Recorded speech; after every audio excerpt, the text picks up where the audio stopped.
She's calm, clever, and never afraid to stand her ground.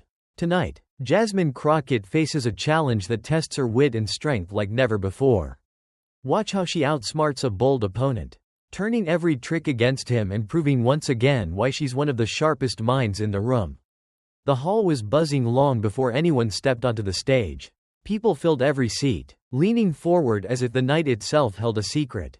It wasn't a fancy gala or a political showdown. It was something in between. An open public debate event meant to let people speak openly. No scripts, no filters. That alone made the atmosphere feel charged. Barron, tall and composed, walked in with the air of someone who believed he already understood how the night would go. His suit was sharp, his expression calm, and he gave the crowd a polite nod as he made his way toward the front. He looked comfortable, almost too comfortable, like he expected to take control without breaking a sweat.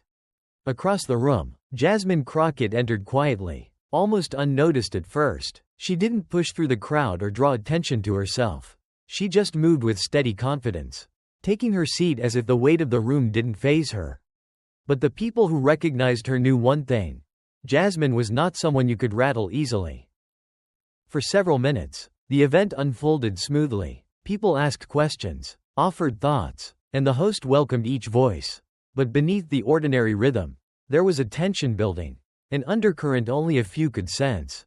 Barron kept glancing in Jasmine's direction, studying her with a faint smile that didn't quite reach his eyes.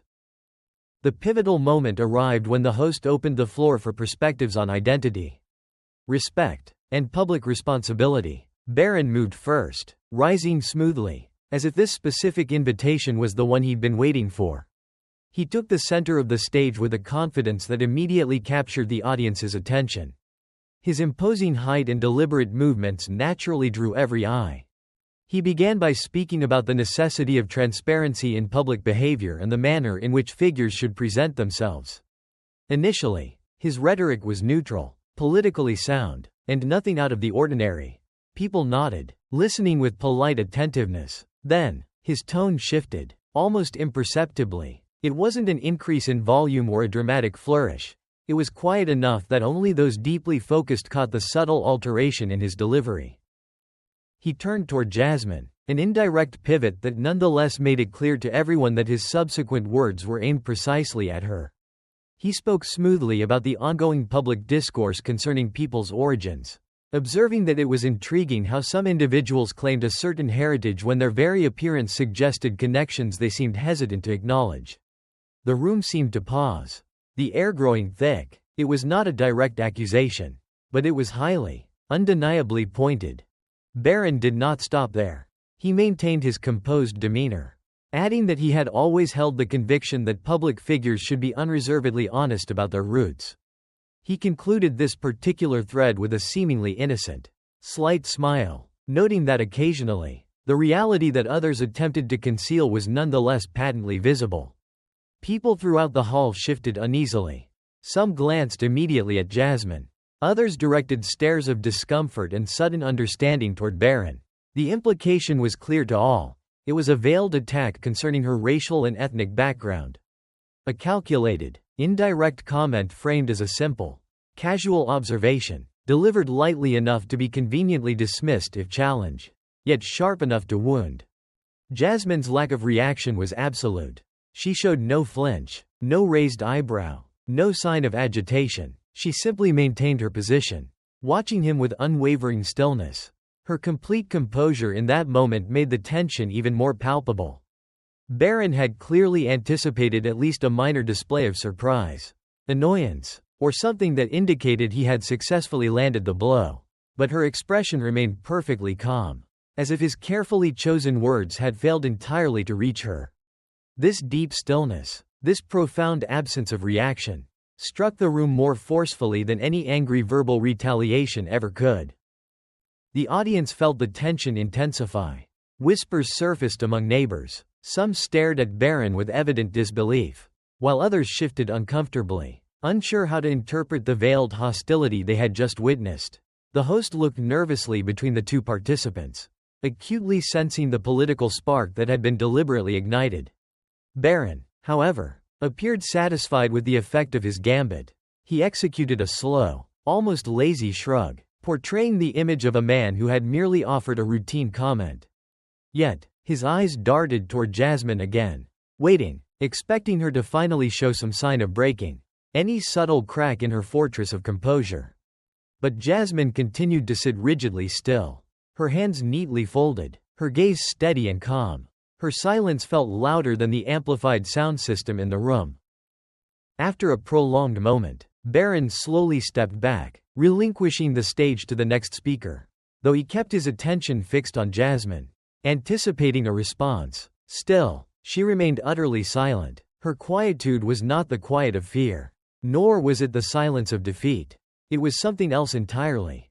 It was the calculated silence of someone choosing the perfect moment to execute a decisive move. The audience perceived this quality. A collective intuition suggested that her turn, whenever it arrived, would carry immense significance. The tension lingered, suspended in the atmosphere like a breath held too long. Barron stood with the faint, smug smile of someone certain of his advantage. The audience waited, wondering whether Jasmine intended to ignore the subtle aggression or if she was formulating a response. Barron was unaware that the calm he was so pleased with would soon vanish. The silence he misread as hesitant retreat was, in fact, the opposite. Jasmine was not shaken, she was exceptionally prepared. She was simply awaiting the precise moment to speak, a moment that would decisively shift the dynamic of the entire room. Tuyet voi. Doi de la kak fan teep theo kua kao choyan. Duok viet theo u kao vei fong cash. Kao truck va du dai. Teep noi mok truyen kua fan truok. The atmosphere in the hall changed entirely after Barron concluded his remarks. The immediate, loud tension dissipated, replaced by quiet, pervasive pressure. It was the kind of tension that settles in slowly and refuses to be dismissed. The entire audience kept flicking their gaze between Barron and Jasmine, anxiously anticipating whether she would address his subtle, personalized attack or simply allow it to pass. Her continued silence only fueled the collective curiosity, bordering on nervousness. Barron remained positioned with an easy, almost triumphant smile, the kind worn by a player who believes they have executed a flawless maneuver and are watching the opponent struggle to devise a counter. Some people in the crowd observed him with a mixture of admiration and apprehension, while the majority waited uneasily for Jasmine's inevitable response. Jasmine, however, maintained the constancy of a geological feature. She did not fidget, she did not sigh, nor did she display the slightest hint of irritation. She remained perfectly seated, her hands resting together, her eyes focused calmly forward, her breathing steady. This unwavering calmness was deeply confusing to Barron. He had banked on provoking at least a visible reaction, a subtle frown, a sharp intake of breath, a slight shake of the head. Yet, she offered him nothing, absolutely nothing. This profound stillness began, paradoxically, to erode his own perceived advantage. He cleared his throat and felt compelled to speak again, adding lightly that what he had articulated was necessary to be stated openly, as people were becoming overly sensitive, and it was crucial to maintain candid public discourse. He sounded like he was attempting to convince someone, though it was unclear whether that audience was the crowd or himself. Again, the audience shifted. They sensed his attempt to re-establish control, but the room was not responding as expected. Instead of assenting to his premise, people seemed to be waiting, their judgment suspended, precisely because Jasmine had yet to engage. Her powerful, silent presence was beginning to outweigh his articulate words. Barron risked another glance at her. She did not look wounded. She did not look angry. She simply looked prepared. The host intervened, attempting to steer the conversation toward other, less volatile topics, but the charged moment had already firmly imprinted itself on the minds of everyone present. The extended pause following Barron's direct comment felt like an arrow suspended midair, awaiting its release, and the archer had not yet moved. After a few more extended moments, Jasmine finally lifted her head, just slightly, and looked directly at Barron.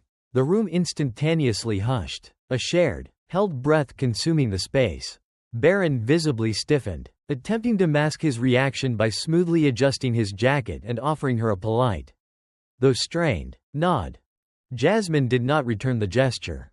She continued to observe him with calm, penetrating, and thoughtful eyes. Then, with deliberate slowness, she rose from her seat. Her movement was unhurried, devoid of any attempt at theatricality or grand showmanship. Yet, the simple act of her standing communicated a sense of absolute gravity to the entire room. Barron's strained smile completely vanished, the corners of his mouth tightening into a thin line. Jasmine calmly smoothed the fabric of her sleeve. Still silent, when she finally spoke, her voice was steady and perfectly clear, infused with an undercurrent that was controlled, sharp, and entirely intentional. Her initial statement was a quiet observation, not a question. The room had been waiting for her to address her silence. She stated it as an already confirmed fact, indicating she knew exactly the mental state he had been in. The audience leaned closer, captivated. Barron blinked, seemingly struck by the statement before he could process its full implication. Jasmine continued, explaining her reason for holding back. She had wanted him to complete his piece. To finish his attempt, her tone was neither gentle nor harsh. It possessed the measured cadence of someone holding a vital, tactical piece of information and carefully selecting the precise instant for its deployment. Barron opened his mouth, perhaps intending to interject, but Jasmine raised her hand in a slight, controlled gesture, not rude dismissal, but a clear signal that her turn was not yet complete. That small, authoritative movement caused him to freeze completely. She then spoke of his earlier demeanor. He had spoken with overwhelming confidence. He had delivered his point, and he believed he had fundamentally destabilized her composure.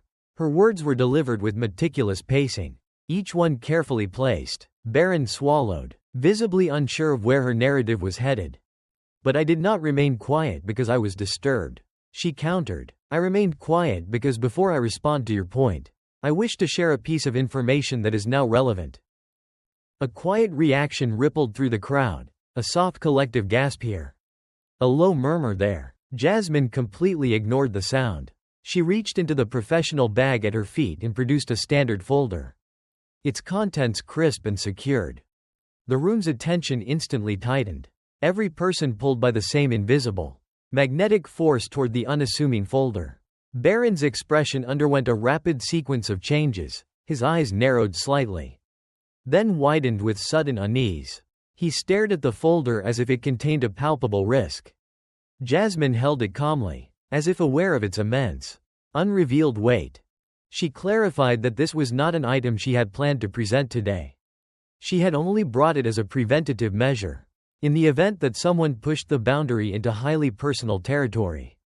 The implication was stark, and it landed heavily. Barron visibly shifted his weight.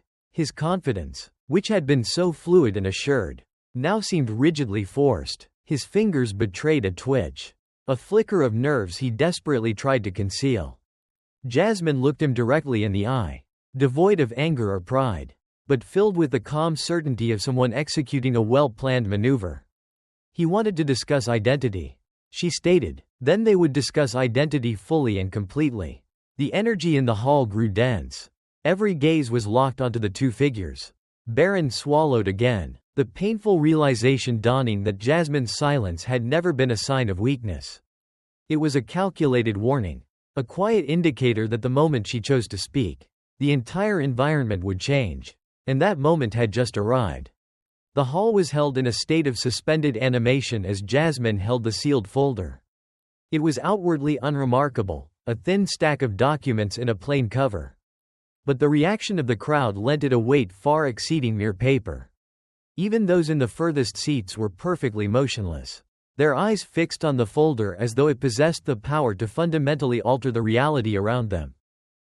Barron's earlier, misplaced confidence was visibly dissolving the longer Jasmine maintained her unhurried posture. He had been so utterly convinced of his advantage, certain he held the upper hand. Now, he watched her with a growing sense of panic, suddenly grasping that she had been engaged in a completely different, higher stakes game than the one he thought he had initiated. Jasmine slowly opened the folder. She moved without haste, displaying no hint of excitement. Her expression remained serenely calm, almost unsettlingly composed for the dramatic moment. The soft, dry sound of the paper's rustling caused several people in the audience to involuntarily flinch. as if the sound itself carried a profound warning. She lifted the first page, holding it with extreme care. The document was unflashy, structured lines, numbers, official-looking markers. Its clinical appearance only intensified the audience's growing apprehension. Jasmine addressed Barron, before he spoke earlier. She had absolutely no reason to introduce this item. She had hoped to avoid the necessity. Her voice was clear, steady, almost gentle, yet her words bore a tremendous weight that required no volume to strike hard. Barron clenched his jaw, making a futile attempt to project an unaffected front, but the tension around his eyes betrayed his inner turmoil.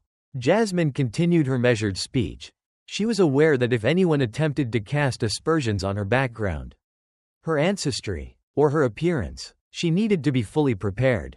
This preparedness was not born of any self-doubt, but from the understanding that some individuals utilize identity purely as a tool for personal destruction. The audience shifted again, a quiet current of suspense and agreement passing through the room. Barron's previous subtle jab now felt insignificant against the magnitude of the revelation Jasmine was clearly preparing. She glanced down at the page once more. She had engaged a private investigation several months prior, securing the services of a specialist firm dealing with ancestry records, detailed genetic mapping, and complex lineage studies. The endeavor had been costly, intricate, and far more time-consuming than anyone had anticipated. The crowd instinctively leaned in, drawn deeper into the suffocating tension. Barron swallowed audibly. For the first time, he was entirely devoid of a quick retort or a clever, defensive smile. His posture stiffened, as though his body was bracing itself for an unwelcome truth. Jasmine took a slow, deliberate breath. She emphasized that this action was not born of mere curiosity, nor was it intended as an offensive measure. It was done because when political opponents rely on loud insinuations and flimsy personal insults, they typically operate on the assumption that the target has no substantive defense to offer. She had arrived fully prepared to refute that assumption. Barron flinched perceptibly, again trying to conceal it by adjusting the cuff of his shirt. Jasmine fixed her gaze on him, speaking with a quiet, undeniable force. She stated that these documents confirmed something utterly unexpected, something that fundamentally destabilized the narrative he had carefully constructed and maintained about himself for years. Sharp intakes of breath echoed through the hall. The silence that followed was so complete that the distant hum of the ventilation system seemed amplified. Barron stammered, his voice thin and broken, demanding to know what she was implying. Jasmine did not break eye contact. She was not implying anything, she was reading verified documentation. Barron gasped, his complexion draining. She lowered the page just enough to be seen. What followed was the verbal equivalent of a shockwave through the room. The reports showed conclusively that Melania was not his biological mother.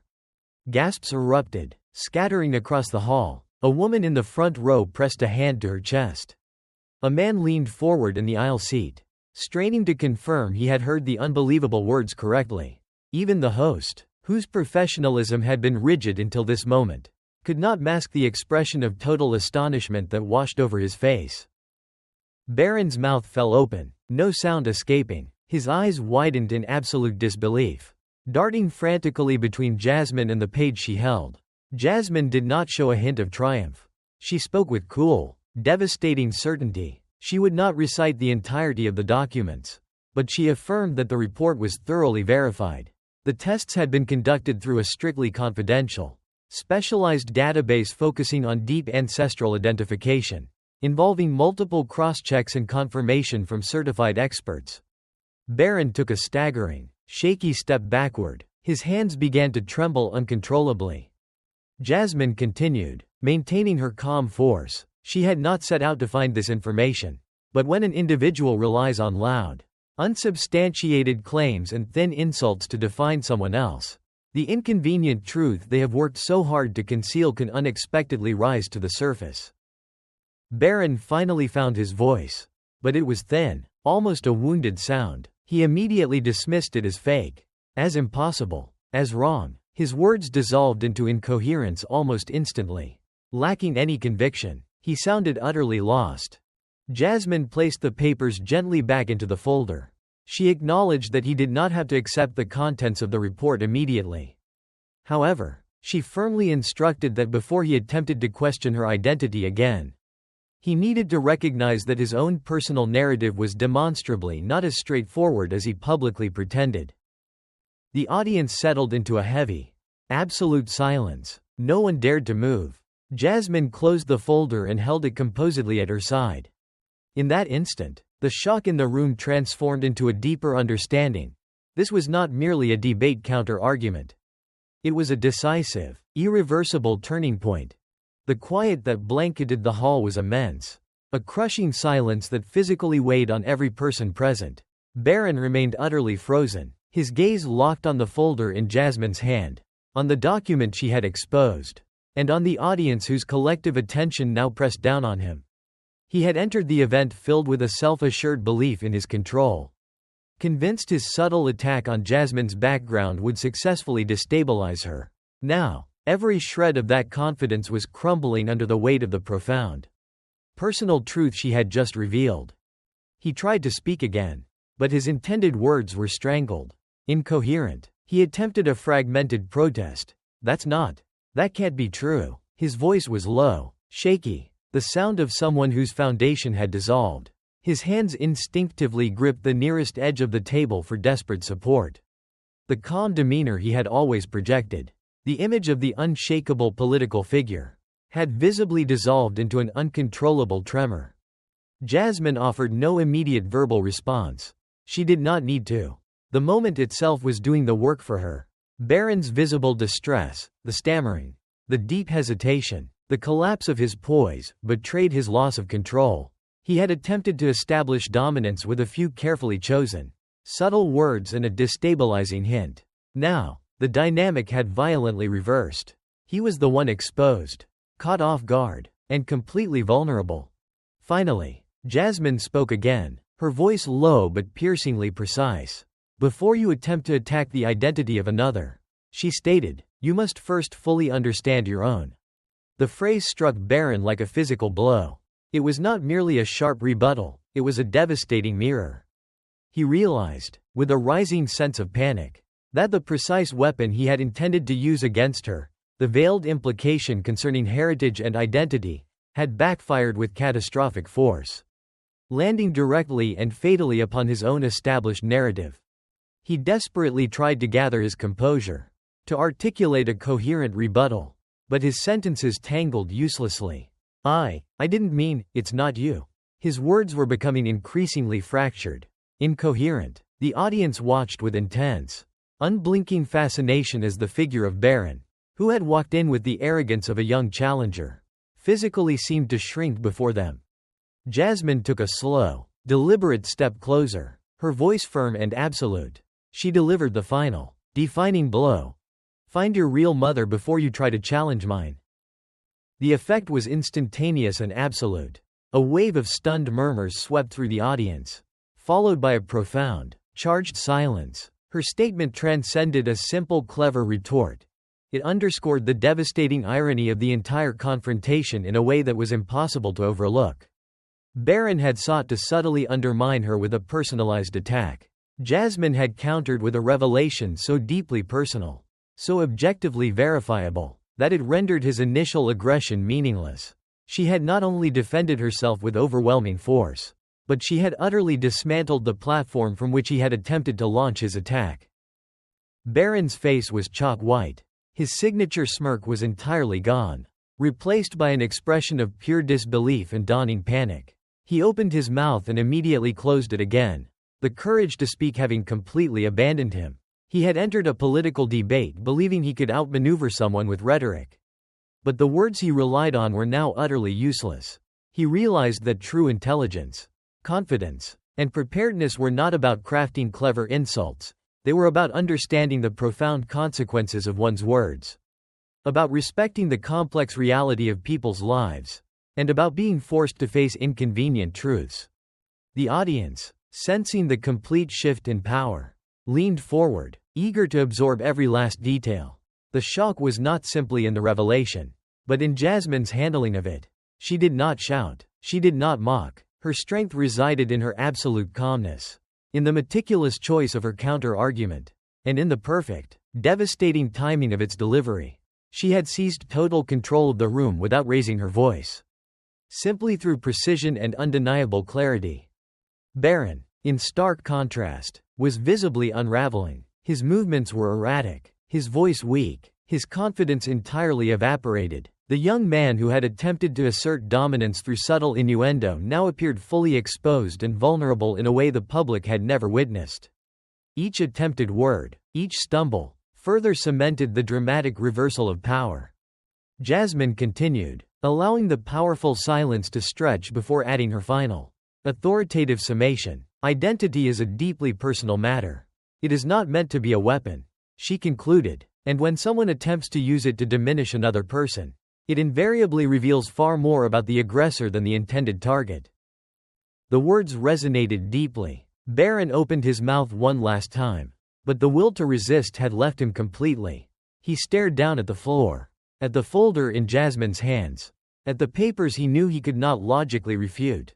The audience witnessed everything, the reversal of power, the utter collapse of arrogance, the exposure of vulnerability. He had come in believing he would rattle Jasmine Crockett with a sly remark. Instead, he had been entirely dismantled by her calm, meticulous preparation. She had taken his chosen battlefield, identity, and transformed it into the very force that revealed his own weakness. The irony was impossible to ignore.